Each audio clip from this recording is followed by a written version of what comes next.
kita harus tunduk atau sujud kepada Allah Subhanahu wa taala sebagai penguasa alam semesta ini.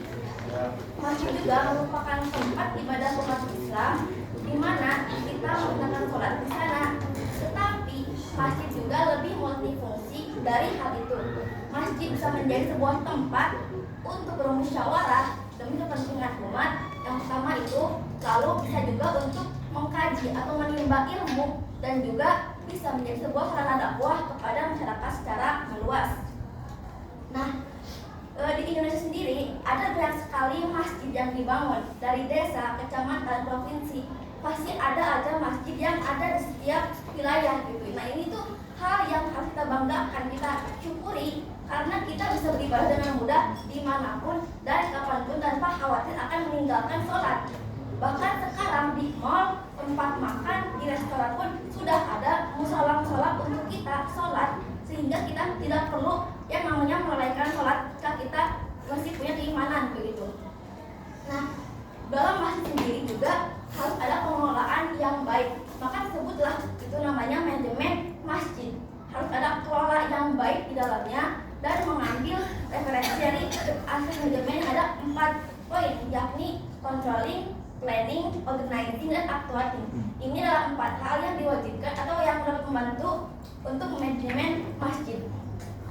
Selain itu, mengorganisasi masjid juga bermakna bahwa kita harus memobilisasi dan mengelola masyarakat secara luas untuk berpartisipasi juga dalam memakmurkan masjid dan memajukan masjid.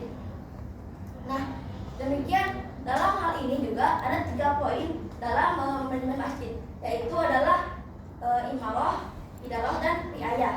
Yang pertama itu imarah. Tidak ada. Periksa dulu. Nah, masjid. Nah, kemakmuran masjid ini tuh ada banyak caranya, seperti misalnya yaitu dengan membuka kajian-kajian Islami, baik kepada anak-anak, orang dewasa, remaja, dan masyarakat secara umum gitu. Bagaimana dengan anak-anak? Bisa dimulai dengan membuka DTA atau PAUD, RA. Nah, untuk orang dewasa sendiri bisa dengan mengajarkan kepada lansia yang mungkin masih buta terhadap huruf hijaiyah. Maka diajarkanlah itu mereka cara membaca Al-Quran yang baik dan benar. Sedikit cerita apa dari rumah saya. Ada musola namanya Al-Multazam, tergabung dalam yayasan Al-Muhtadin. Di sini ada tempat untuk mengkaji Islam, untuk mengkaji agama secara dari anak-anak gitu. Nah, ini ada yang namanya juga PAUD, dimulai dari pukul 8 sampai pukul 10, dan juga ada DTA dari jam 2 sampai asar, di mana akan dilaksanakan sebuah sholat jamaah sana. Ini penting untuk anak-anak juga karena akan membentuk karakter mereka untuk mencintai Islam, mencintai Al-Quran, dan memperdalam agama mereka dan keyakinan mereka kepada Allah Subhanahu wa taala. Ini karena ya demi menghasilkan sebuah generasi Qurani yang akan meneruskan fitrah kita sebagai muslim untuk berdakwah kepada masyarakat secara luas. Lantas bagaimana dengan pendanaan sendiri? Di Al-Multazam itu ketika sebuah acara, misalnya itu di tabligh akbar, mereka akan anak-anaknya sendiri itu akan meminta sumbangan dari door to door, rumah ke rumah, keliling desa gitu, meminta dan sumbangan untuk melakukan sebuah acara tabligh akbar. Tapi juga ketika itu kurang dananya, maka akan meminta kepada kepala desa melalui sebuah proposal akan dibuatkan itu oleh pengurus yayasan tersebut, sehingga terjadilah apa hasil dari tersebut dan membuktikan membuat bahwa ada acara tabligh akbar tersebut gitu. Nah, jika ini terus dilakukan, maka orang-orang pun akan percaya akan ini tuh tempat mengaji, ini tuh tempat untuk memperdalam agama, maka mereka akan banyak yang berdatangan ke musola tersebut, akan banyak berdatangan kepada masjid, akan semakin banyak mengundang jamaah. Nah, ini akan menambah juga pemasukan masjid, sehingga pembangunan masjid pun akan menjadi lebih mudah. Akan tetapi mirisnya adalah bahwa di zaman sekarang itu banyak sekali anak muda yang jarang ke masjid, di mana masjid sendiri jarang ada orang-orang muda yang kita gitu. Mengapa seperti ini? Menurut saya sendiri ada 2 faktor penting. Yang pertama ya karena pergaulan. Ada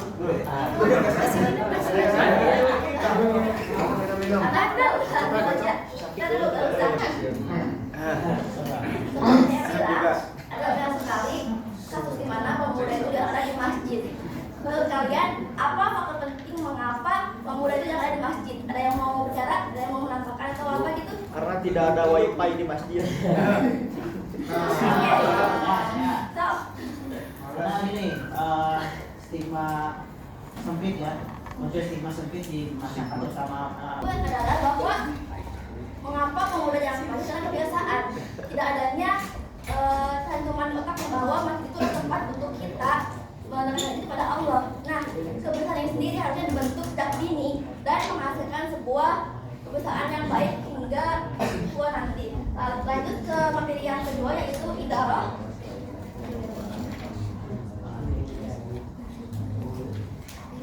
Idarah adalah sebuah pengelolaan masjid dimulai dengan manajemen yang baik, administrasi yang rapi, dan pengurusan yang terorganisir. Yang pertama, manajemen yang baik harus memiliki pemimpin atau pengurus masjid yang memang kompeten dan kredibel, juga berwawasan luas. Bagaimanapun, jika berwawasan luas itu sendiri, maka dia akan memiliki keinginan dan memahami apa sih yang dibutuhkan oleh masyarakat, jemaah, dan masjid gitu. Maka wawasan ini penting karena akan menghasilkan pengurusan yang baik dan manajemen yang juga baik. Lalu administrasi yang rapi.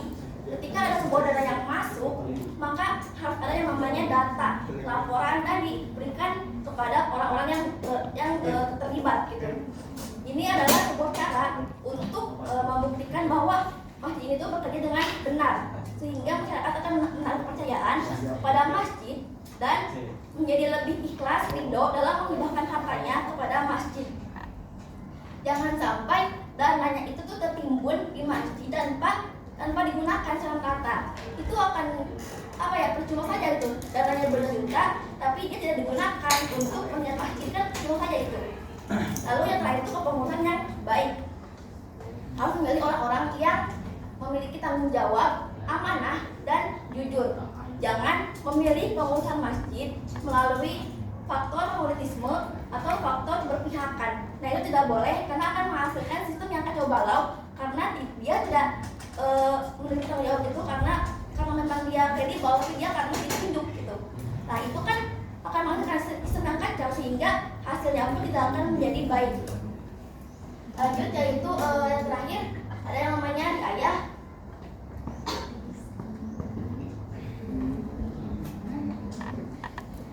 Riayah itu adalah sebuah arti dari perawatan masjid. Sebuah bangunan apapun pasti harus ada yang namanya perawatan. Jika tidak dirawat, maka dia hanya sebuah bangunan saja tanpa isinya gitu. Masjid pun sama. Dia setelah dibangun harus ada yang namanya perawatan, merawat masjid. Dimulai dari dengan fasilitasnya, kebersihannya, dan lain-lain. Yang paling krusial misalnya dari toilet. Toilet itu ketika tidak ada air, bagaimana jemaah yang mau wudhu jika tidak ada air gitu. Kan itu harus dirawat, harus diperbaiki. Lalu ketika tidak ada microphone atau sound system misalnya, ketika mau azan, bagaimana mengumandangkan azan jika tidak ada sound systemnya, tidak ada mic-nya. Makanya itu harus dirawat dan dijaga apa yang ada di dalam masjid. Demikian juga kebersihannya pun harus dibersihkan dan diperhatikan, menyapu lantai, mengepel, dan membersihkan karpetnya juga. Jangan sampai ada najis yang membuat sholat itu tidak sah dan sebagai jamaah pun merasa tidak nyaman dalam beribadah di masjid begitu. Kesimpulannya adalah bahwa masjid dengan pembangunan masjid juga harus ada pengelolaan yang terorganisir dan baik. Bagaimanapun di masjid itu juga tidak hanya berjamaah sholat, tapi juga berjamaah dalam mengelola masjid, dalam mengorganisir masjid, dan dalam mengatur sistem di dalam masjid. Semuanya bersama, tidak hanya seorangan saja, karena masjid itu punya bersama, bukan punya seorang saja. Cukup Pak? Baik, sedikit pesan saja terakhir dari At-Taubah ayat 18 bahwa yang berbunyi bahwa sesungguhnya orang yang memakmurkan masjid adalah orang yang beriman pada Allah dan hari akhir. Demikian dari saya, terima kasih. Wassalamualaikum warahmatullahi wabarakatuh. Waalaikumsalam.